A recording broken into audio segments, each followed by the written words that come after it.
Mesdames et messieurs, bonjour. Bienvenue dans la revue des titres de ce jeudi 29 août 2024 sur vos chaînes préférées Speedline Télévision. Démarrons par le quotidien Les 4 vérités pour lire à la une. Bénin, la relecture du code électoral s'invite à la Cour. Les membres du gouvernement, de l'Assemblée nationale et de la Sénat attendus à la Cour.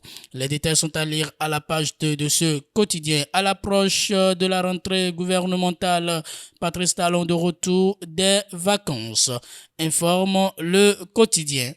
9e Assemblée générale de la PNUD à Cotonou, Louis Gbéounou Vlavonou donne le top. En 10 ans, le chemin parcouru par le réseau des parlementaires africains pour l'évaluation du développement a été semé d'embûches, malgré les succès enregistrés. Vous aurez plus de détails dans les colonnes de ce journal. Démasquage d'un réseau d'escroquerie en bande organisée. La police interpelle 37 jeunes filles de 12 communes à Lokossa. Le paraclet, financement des partis politiques au Bénin. Comment les partis jettent-ils l'argent du contribuable?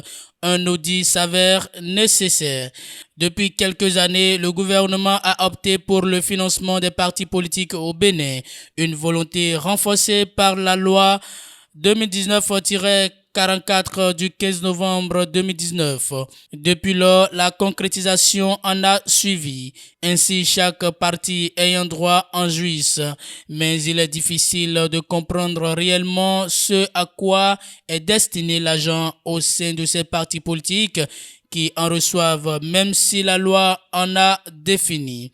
Il s'agit du fonctionnement, la promotion de leur programme, leur participation aux consultations électorales, la formation des militants, l'éducation civique et politique de leurs membres et des citoyens. L'autre quotidien, tension autour de l'affaire Steve Amosu alias Frère-Ounvi. Le Togo et le Bénin condamnés à préserver leur rapport de bon voisinage. Réunion interministérielle préparatoire de la TICAD 9. Olusegun Adjadi Bakare présente les atouts du Bénin aux investisseurs japonais. Vous aurez les détails à la page 3 de ce quotidien. Détection de nombreux faux diplômes délivrés par des universités. Le Nigeria restreint ses agréments aux universités du Bénin et du Togo. Complexe naturel transfrontalier W au Bénin, la plateforme nationale de gestion de l'écosystème créée, informe le quotidien. Quant au quotidien Le Matinal, on aperçoit à la une rentrée scolaire 2024-2025. Les enseignants entre optimisme et inquiétude. Vous aurez les détails à la page 11 de ce quotidien. Riposte à la variole de singe au Bénin. Les équipes techniques en alerte maximale. Peste porcine africaine. Plus de 200 porcs morts à Perere. La peste porcine africaine sévit dans la commune de Perere, département du Bogou.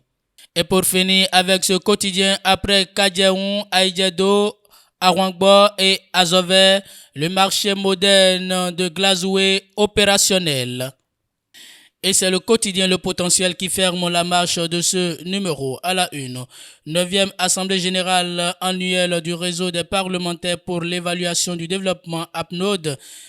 Un bilan décennal pour un développement inclusif et efficace en Afrique. Le président Louis Vlavonou fait l'historique du Bénin dans ce mouvement continental. L'honorable Jérémy Adomaou revient sur les réalisations, difficultés et défis du réseau avec plus de 700 parlementaires repartis dans 29 parlements à ce jour. Les parlementaires africains invités à travailler pour l'élargissement des sections régionales et nationales. Après plusieurs semaines de vacances passées en Europe, le chef de l'État est rentré au bercail. La rentrée gouvernementale prévue pour le lundi prochain. Pour finir avec ce quotidien, renforcement du dispositif de riposte contre la variole de singe. Les autorités béninoises prennent des mesures conséquente, informe le quotidien.